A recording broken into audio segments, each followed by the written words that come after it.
Bismillahirrahmanirrahim. Qauluhu wa marammatun. Sabda Nabi wa marammatun bi fathatin wa tasydidil mimi, dengan fathah semuanya kecuali huruf ta dan tasydid mimnya, marammatun ay islahun, yakni maknanya adalah memperbaiki. Marammatun ay islahun. Qala Abu Dzarrin aidan, berkata pula sahabat Abu Dzar, qultu, aku bertanya, ya Rasulullah, wahai Rasulullah sallallahu alaihi wasallam, fima kanat suhufu Musa, fima kanat suhufa Musa, fama kanat suhufa Musa, maka apakah adanya atau isi daripada lembaran-lembarannya kitab Nabi Musa. Qala, Nabi menjawab, kanat kulluha ibaron. Kanat adalah suhufnya Nabi Musa itu, kulluha seluruhnya, ibaron adalah ibrah, pelajaran atau nasihat. Bikasril aini wa fathil ba'i, dengan kasrah ainnya dan fathah ba'nya, jam'u ibratin, jamak, isim jamak dari kalimat ibrah. Ibrah jamaknya ibarun. Bisukuniha, dengan sukun, dengan mati huruf ba'nya, mislu sidarin, seperti kalimat sidarin wa sidratin. Jadi ibrah sama dengan sidrah, ay mawa'izah, yakni beberapa nasihat,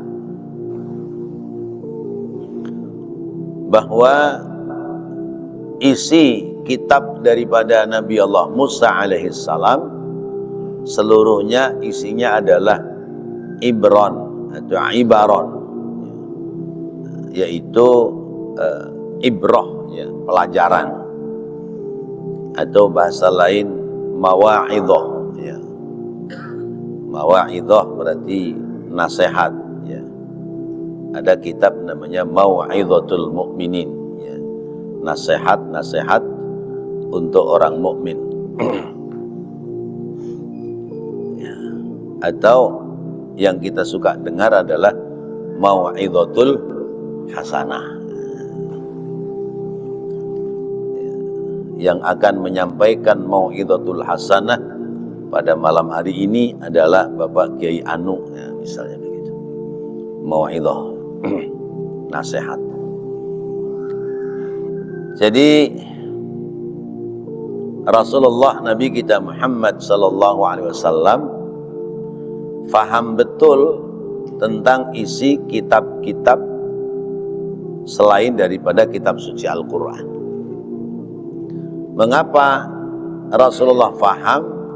Karena Rasulullah itu berkawan dekat dengan malaikat Jibril.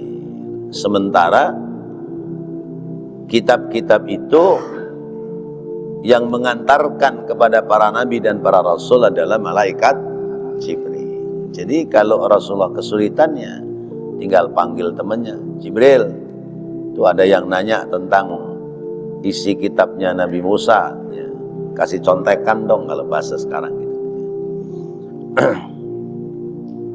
Minha, diantaranya, di antara isi daripada mushafnya Nabi Allah Musa alaihissalam, ajibtu liman ayqana bin nari kaifa yafrahu. Ajibtu liman ayqana bin nari kaifa yadhaku. Ajibtu liman yarad dunya wa taqallubaha bi ahliha kaifa yatma'innu ilaiha. Ajibtu liman aiqana bil qadari kaifa yatta'itu, ya. Wa fi riwayatin kaifa yaghdabu. Ajibtu liman aiqana bil hisabi summa la ya'malu. Di antara isi kitab Nabi Musa adalah yang isinya nasihat-nasihat, yaitu ajibtu, ya, ajaba ya'jibu, ya, ajaban, heran, ya. Bahasa kita takjub. Takjub itu dari kata ajaba. Aku heran, liman kepada orang aiqona yang yakin bin nari tentang neraka. Kaifa yafrahu, bagaimana mungkin dia itu merasa bahagia. Aku heran kepada orang yang yakin akan adanya neraka, ya.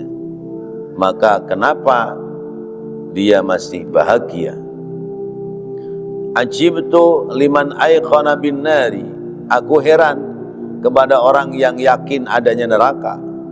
Kaifa yadhaku, ya, bagaimana dia masih tertawa. Ajibtu, aku heran liman kepada orang yaro, yang dia mengetahui ad-dunya, tentang dunia, wa taqallubaha, dan berpindah-pindahnya dunia, bi ahliha, dari pemiliknya. Kaifa yatma'innu ilaiha, ya, kaifa, bagaimana, yatma'innu, dia merasa tenang, ilaiha, kepada urusan dunia. Ajibtu, aku heran liman kepada orang aiqona yang yakin bil qadari, tentang takdir. Kaifa yatta'itu,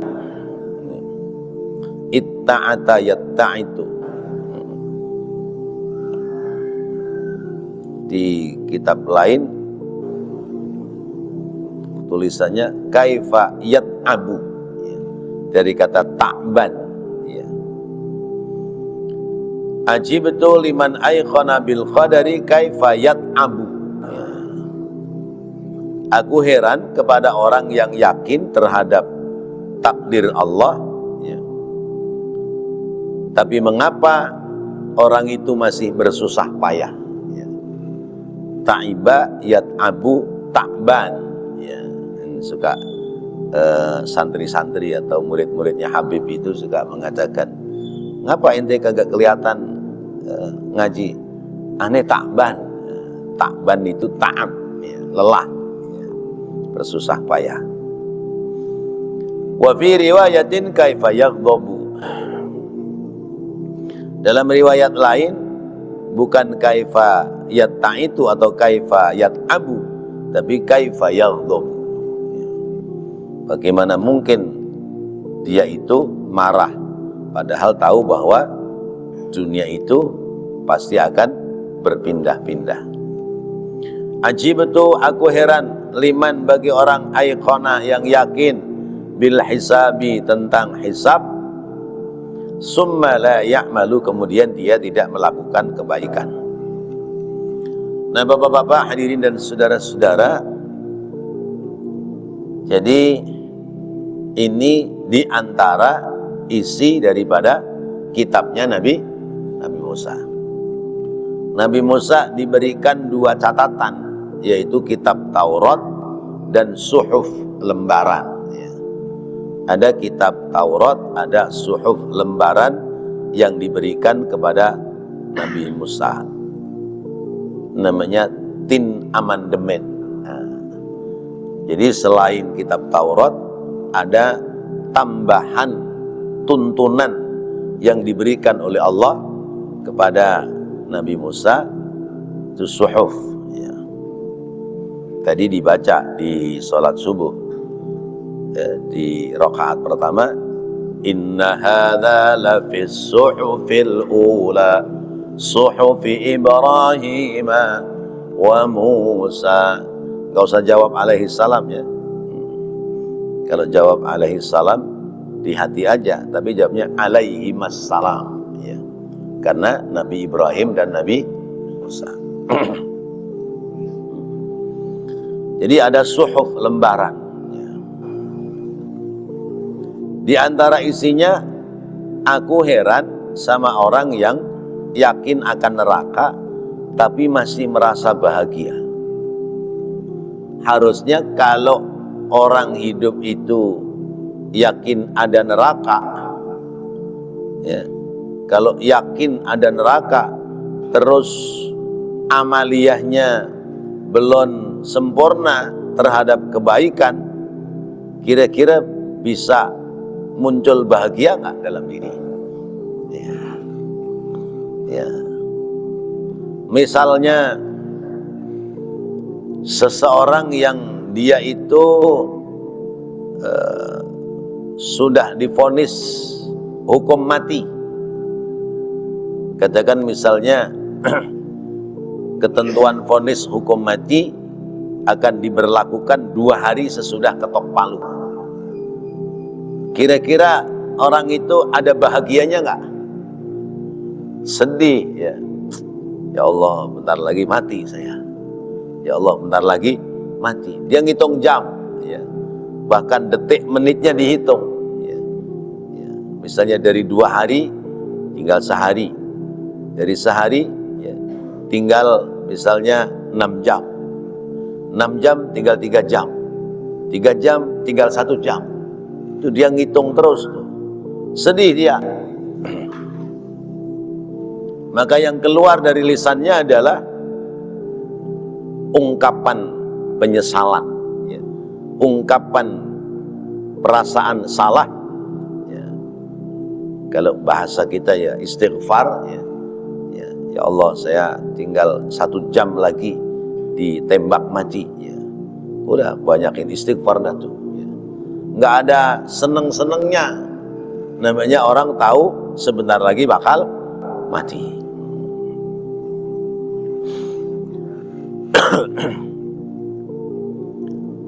Kalau orang tahu nanti di akhirat bakal masuk neraka, maka nggak ada yafrah, nggak ada kebahagiaan.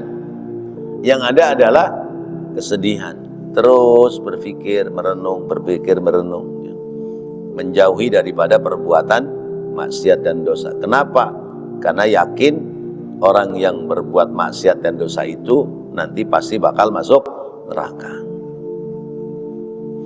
Tapi kenyataannya nggak begitu ya. Tahu bahwa itu perbuatan maksiat, itu perbuatan dosa yang bakal menyeret dirinya masuk ke dalam neraka, tapi yafrah, bahagia. Itu orang-orang yang pada masuk di apa namanya, naik klub apa ya, klub-klub malam itu, diskotik itu, kira-kira ada yang sedih nggak? Ya, ada ya. Bahagia semua, musiknya jazz ya, lampunya kerlap-kerlip ya. Itu yang joget kayak belatung kepanasan gitu. Iya kan, iya. Jempalikan begitu kan, belatung kepanasan tuh. Itu bahagia semua. Padahal umpama ditanya, itu perbuatan begitu dosa apa enggak? Dosa. Orang dosa kemana masuknya? Neraka. Tapi kenapa yafrah? Ya. Nah ini ya, mengherankan. Ya. Ada orang yakin akan ada neraka, tapi hidupnya masih senang, bahagia. Ya. Allah menyebutkan, فَلْيَضْحَكُوا قَلِيلًا وَلْيَبْكُوا كَثِيرًا جَزَاءً بِمَا كَانُوا يَعْمَلُونَ. فَلْيَضْحَكُوا قَلِيلًا. Hendaknya kalian dalam hidup itu tertawalah sedikit. وَلْيَبْكُوا كَثِيرًا, dan banyaklah menangis. Sedikit tertawa, banyak menangis. Artinya bukan nangis terus kayak cengeng gitu, bukan begitu maksudnya. Sedikit menangis itu merenungi apa yang diperbuat. Seumpamanya sholat, tanyakan pada diri kita, apakah sholat kita sudah benar? Apakah sholat kita pasti diterima oleh Allah? Ya.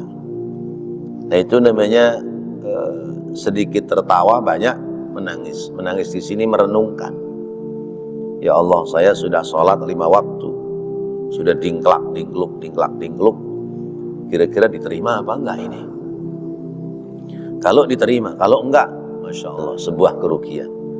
Akhirnya apa? Menata diri dalam sholat. Dari sisi pekerjaan sholatnya, melatih diri untuk khusyuk. Di sisi lain, dari apa yang diperoleh dalam sholat, dikerjakan pada kehidupan sehari-hari. Nah, itu hasil olah hati. Hasil olah hati melahirkan kelembutan dalam kehidupan.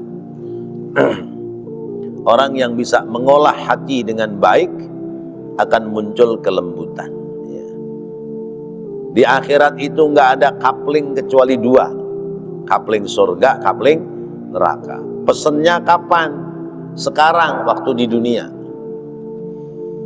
Apakah kita mau pesen coupling surga atau pesen coupling neraka? Kira-kira luasan mana itu coupling surga neraka? Masya Allah. Ya. Ya. Nah, pesennya dari kapan? Sekarang. Maka saya sering sampaikan, hidup ini urusan dunia serahkan kepada Allah, tapi urusan akhirat kita yang mengejar. Jangan terbalik. Urusan dunia kita yang mengejar, urusan akhirat masa bodoh Allah, nggak boleh begitu. Urusan dunia tugas kita ikhtiar, selebihnya Allah yang menentukan rezeki kita. Orang kerjanya sama, profesinya sama, misalnya pegawai golongannya sama, tinggal di komplek yang sama, istrinya sama-sama satu, anaknya sama 2 atau 3, ya. Rezekinya sama nggak? Nggak akan sama, ya. Sekalipun golongan pangkatnya sama, ya, gajinya sama, tinggal di komplek perumahan yang sama, jumlah istri dan anaknya sama, rezekinya nggak bakal sama. Nah, itu pertanda bahwa urusan rezeki urusan Allah. Tugas kita adalah ikhtiar, selebihnya Allah yang menentukan. Sebab kata Uwais Al-Qarni,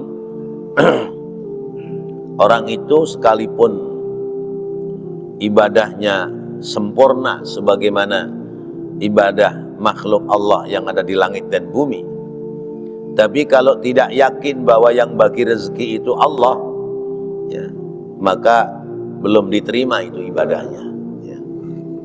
Kita harus yakin bahwa rezeki kita yang bagi adalah Allah, yang nata, yang ngatur adalah Allah. Buktinya ada orang jalan hidupnya santai, rezekinya bagus. Ada orang jalan hidupnya dibikin rumit, ya, karena pengen duitnya banyak, ya. Ya. Apa aja usaha dikerjain, ya. Ujung-ujungnya udah jadi duit ditipu sama orang. Nah, itu berarti belum bagian rezeki.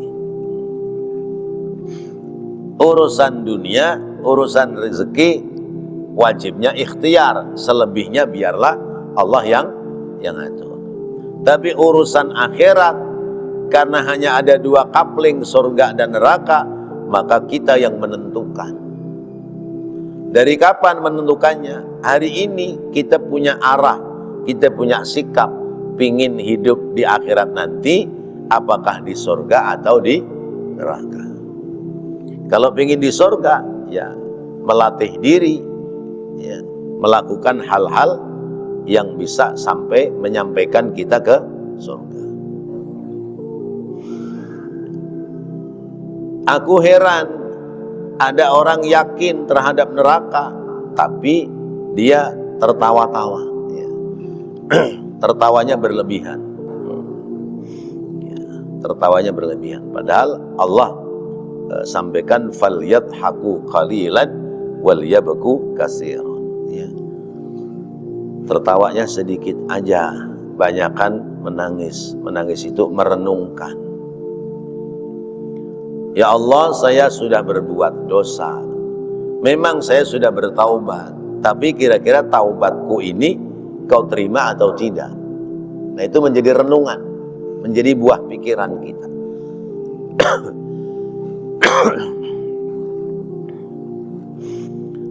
Aku heran pada orang yang melihat dunia dan pindah-pindahnya dunia, tapi mengapa dia yatma'innu ilaiha, ya. Dia merasa tenang terhadap dunia. Ada orang bilang hidup mah yang penting sehat, ya. Kalau sehat mau apa-apa bisa. Temennya ngomong nggak bisa sehat doang, ya. Ya. Hidup itu yang penting sehat plus punya duit. Sehat doang nggak punya duit, gimana? Loyo. Jadi sehat punya duit, ya. Malam tahun baru bisa healing, ya. Sehat doang nggak punya duit, malam tahun baru di masjid zikir istighosah, alasan doang karena jalan-jalan nggak punya duit. Ya bisa jadi begitu, ya. Nah, tapi tentu harta dunia ini dicarinya dengan jalan yang halal, kemudian dimanfaatkannya kepada hal-hal yang baik. Karena besok di akhirat itu kita akan ditanya 4 hal. Kata Rasulullah, lan tazula qadama 'abdin hatta yus'ala an arba'i khisalin. Tidak akan bergeser kaki seseorang, 2 kaki seseorang sebelum ditanya 4 hal. Kalau kita sudah sampai di negeri akhirat, kita akan ditanya 4 hal. Pertama adalah an syababihi fima ablah, ya. Ditanya tentang waktu mudanya, ya. Dihabiskan untuk kemana, ya, pada saat usia waktu masih muda. Kira-kira kita dulu waktu muda dihabisin buat apa, ya? Ya, biasanya ya ke bawah arus anak muda, ya. Itu nanti ditanya oleh Allah. An syababihi fima ablah. Lalu yang kedua, wa an umrihi fima afna. Ditanya pula sisa umurnya dipakai untuk apa. Waktu masih muda, oke, jalannya belok-belok, tapi di usia tuanya jalannya menjadi lempeng, maka waktu mudanya itu yang belok-belok hapus. Karena di usia tuanya dia menjadi orang baik. Tapi kalau mudanya belok-belok, tuanya juga masih belum benar, berarti belum ada jalan yang baik. Kan ada filosofi anak muda, ya. Muda foya-foya, tua kaya raya, mati masuk pengennya begitu. Ya. Pengennya begitu. Nah, jadi sisa umur ini dikemanakan? Maka mumpung masih ada kesempatan umur, belokkan ke jalan yang benar, ya. Kembali ke relnya, rel jalan Allah. Sebab ada istilah tua-tua keladi, makin tua makin menjadi-jadi, ya. Ada nggak muda-muda keladi? Ada tua-tua keladi. Jadi makin tua bukan makin baik, makin tobat, tapi makin nggak karu-karuan. Ada yang modelnya begitu. Lalu ditanya pula, yaitu an ilmihi, ilmu yang dia pelajari, fima amila bihi, dimanfaatkan untuk apa itu ilmu? Apakah untuk menerangi diri, keluarga, dan lingkungannya? Atau jangan-jangan ilmunya untuk minterin orang lain? Apakah ilmunya untuk membimbing orang sekitarnya?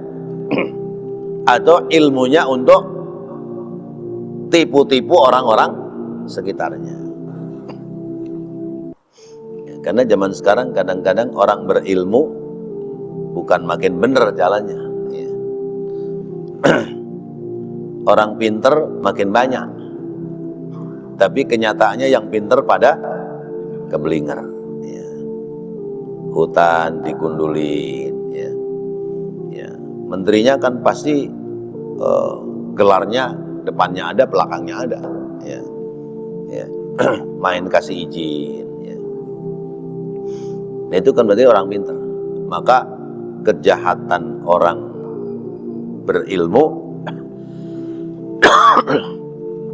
kejahatan orang berilmu bisa berimbas kepada yang luas. Keburukan orang berilmu imbasnya sangat luas. Keburukan orang tidak berilmu imbasnya, akibatnya kecil. Orang bodoh nggak punya duit, lapar, kemana Pak? Paling ke masjid, ya. Lihat sendal yang cakep, ambil dah tuh, jual. Nah, jadi imbasnya, akibatnya tidak luas. Orang bodoh nggak punya duit, ingin punya duit, paling nyari nih burung apa yang harganya mahal nih, ya. Baru dikeluarin dari rumah tuh, masukin dicantelin depan rumah pagi-pagi, ya. Biar ngoceh, ya. Dicari sama yang punya, nggak ada sekandang-kandangnya. Itu yang nyuri bukan orang berilmu itu, yang nyuri pasti orang-orang bodoh. Tapi kalau orang berilmu, ya, ya. Kayu di hutan aja dicuri, ya. Ya, apaan aja bisa dicuri, ya. Jembatan, ya, mur bautnya dikurangi, dijual. Akhirnya buat lewat jeblos. Nah, itu pasti orang berilmu itu. Kalau tukang besi nyari besi rongsokan nggak bakal berani itu buka baut buat dijual. Nah, itu imbasnya kejahatan orang berilmu lebih besar daripada kejahatan orang bodoh. Urusan dunia itu jangan terlalu kenceng pegangan kita, ya. Karena dunia itu bahasanya dua. Yang pertama danau, yang kedua dani'ah, ya. Ya. Danau itu dana yadnu, ya. Maknanya dekat, ya. Dunia ini dekat. Orang tahu zaman kita susah, sampai zaman kita seneng, sampai zaman kita susah lagi. Dulu dari kampung ke Jakarta susah, ya. Akhirnya ikhtiar usaha, kenceng nih rezeki nih, tapi salah jalan, ya. Yang sudah banyak, ya, udah beli kontrakan apa dan sebagainya, rontok lagi semua. Orang semua tahu zaman kita susah, sampai kita senang. Maka ketika kita senang jangan sombong. Ya, sebab ada orang-orang yang melihat zaman susah kita. Apa kata mereka? Sombong banget loh. Ya, baru segitu. Gue juga lihat lu zamannya susah. Jadi dunia itu danau dekat. Ya. Orang muda susah payah, lalu dia menghasilkan rezeki. Di usia tua sakit, dia bisa manfaatin gak tuh hartanya? Gak bisa. Hartanya habis. Ya.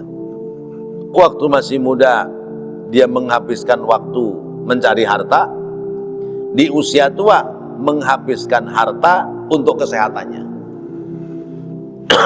Jadi berangkat dari nol, akhirnya nol lagi. Kan pernah saya cerita, ya. Ada suami istri, pegawai semua ini. Menghimpun harta, ya, karena kerja pegawai, beli duit, beli rumah, beli kontrakan, beli lagi kontrakan. Nah di usia 50-an tahun, istrinya sakit, kena kanker. Nggak punya anak, Pak. Nggak punya anak. Karena suaminya saking cinta kepada istrinya, maka harta yang sudah dikumpulkan buat ongkosin, ya, ngobatin istrinya. Obatin nggak sembuh, diobatin nggak sembuh. Cashnya habis, duit di banknya habis. Akhirnya kontrakannya satu persatu dijual buat ngobatin istrinya. Sampai terakhir rumah yang ditempatin dijual juga buat ngobatin istrinya. Meninggal. Ya, hartanya habis. Dulu mula-mula ngontrak, ya. Belakangan istrinya meninggal, dia ngontrak juga. Hartanya habis.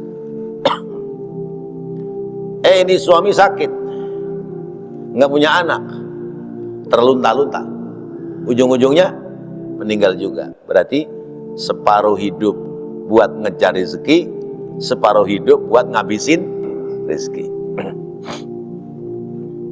Kalau kita nggak pandai-pandai memanage kehidupan, maka kita akan terkena wamal hayatud dunya illa mata'ul ghurur.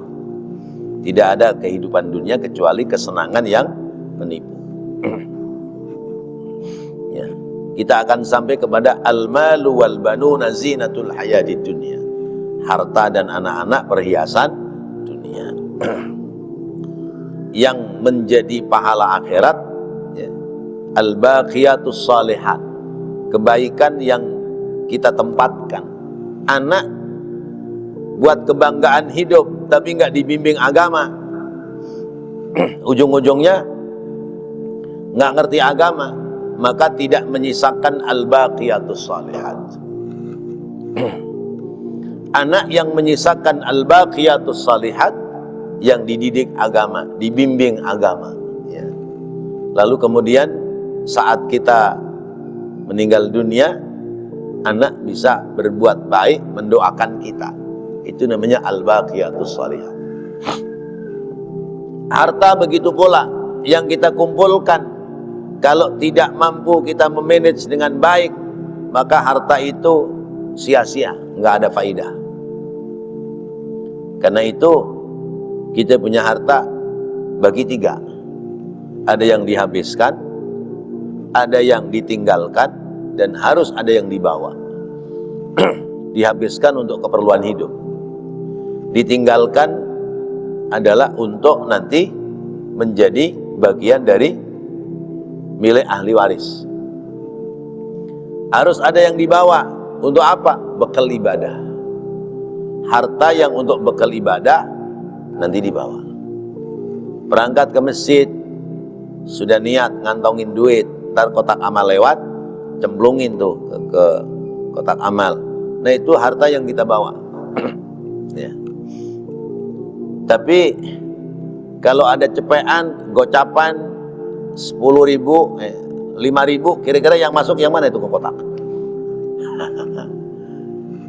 100.000, 50.000, 20.000, 10.000, 5.000. Kotak amal lewat, yang masuk yang mana? Nah, kadang kita berpikirnya praktis, ya. Yang gede-gede kan masih buat kebutuhan dunia. Padahal mana yang hakikatnya menjadi milik kita? Yang 5.000 apa yang 100.000? Yang 5.000 itu yang bakal jadi milik kita, yang masuk kotak amal. Maka ketika yang 5.000 ketemu temennya 5.000 di dalam, pada bersyukur, alhamdulillah ya, kita jadi duit receh. Jadi kita kebawa ke surga. Ya, kesian tuh duit yang gede-gede nggak kebawa ke surga. Ada ngaji subuh, kotak amal dibuka, ada 100.000 selembar. Kayaknya belum ya Pak Ketua ya. Belum. Nah itu. Jadi harus ada yang dibawa harta kita. Ada yang ditinggalkan untuk ahli waris. Jadi jangan terlalu kenceng sama harta dunia, ya, karena harta ini pindah-pindah. Malam masih di kantong kita, besok pagi pindah ke kotaknya tukang nasi uduk. Pindah itu duit. Ya. Dari kotak tukang nasi uduk, ya, siangnya pindah lagi ke pasar. Ya. Dari pasar pindah lagi kemana? Tuh duit tuh begitu tuh, dunia itu pindah-pindah terus. Ya. Maka jangan terlalu kenceng sama dunia. Ajibtu liman ayqana bil qadar kaifa yat'abu. Ya. Aku heran sama orang yang yakin terhadap takdir Allah. Tapi kenapa orang masih pada sibuk, bersusah payah, berlelah-lelah, padahal takdir Allah sudah dipersiapkan. Artinya kita yakin ada takdir Allah, ada ketentuan Allah, maka di samping ikhtiar harus kuat pula tawakal. Ya. Kayak burung, ya. Burung itu kuat tawakalnya. Subuh agak siangan dikit berkicau dia. Ceracak cicok terus. Nanti begitu udah terang matahari, dia terbang cari makan. Ya, main celok di satu tempat, nggak ada makanan, pindah lagi tempat lain. Dia dapat tuh makanan banyak. Dia makan secukupnya. Kalau sudah kenyang sore hari, dia pulang ke tempat peraduan tidurnya. Nanti sebelum matahari terbenam, dia ngoceh lagi, cacak cicok. Masya Allah. Pagi zikir sebelum nyari rezeki, sore pulang udah kenyang, zikir lagi, bersyukur kepada Allah. Maka kata Rasulullah, ya, kalau umat ini hidupnya yakin kayak burung, maka pasti pada masuk surga. Ya. Ya. Pagi-pagi perut lapar, sore perutnya kenyang. Ya. Nah, kenapa menjadi carut marut? Kenapa menjadi ribet? Karena pingin nyisain juga buat besok. Bukan pingin nyisain doang, pingin lebih banyak lagi. Itu burung nggak ada, begitu dapat makanan banyak dia makan, terus nyari plastik. Ya. Makanannya dimasukin ke plastik. Ya, dibawa pulang, ya, buat makan besok. Nggak ada tuh burung begitu. Kalau udah kenyang ya udah, biarin. Berarti ini batasan rezeki saya. Selebihnya rezeki yang lain. Besok nyari lagi. Gitu. Masya Allah. Coba kita, ya, kita nggak begitu. Ya. Undangan kedurenan, ya. Udah disiapin makanan tuh. Ya. Sudah dipersilakan makan, ya. Rapi makan, berkat dibagi, ya. Padahal kantong plastik berkatnya sudah diikat. Ya, tapi begitu mau jalan pulang dibuka tuh. Ya. Terus yang di piring sisanya cemplung-cemplungin, dituangin tuh. Nah, teng-teng dah bawa pulang. Itu kita manusia. Makanya makhluk yang tamak itu makhluk yang kalau makan menggunakan alat tangan. Tapi kalau makhluk itu makan menggunakan mulutnya, dia nggak tamak. Ya. Kambing makan secukupnya.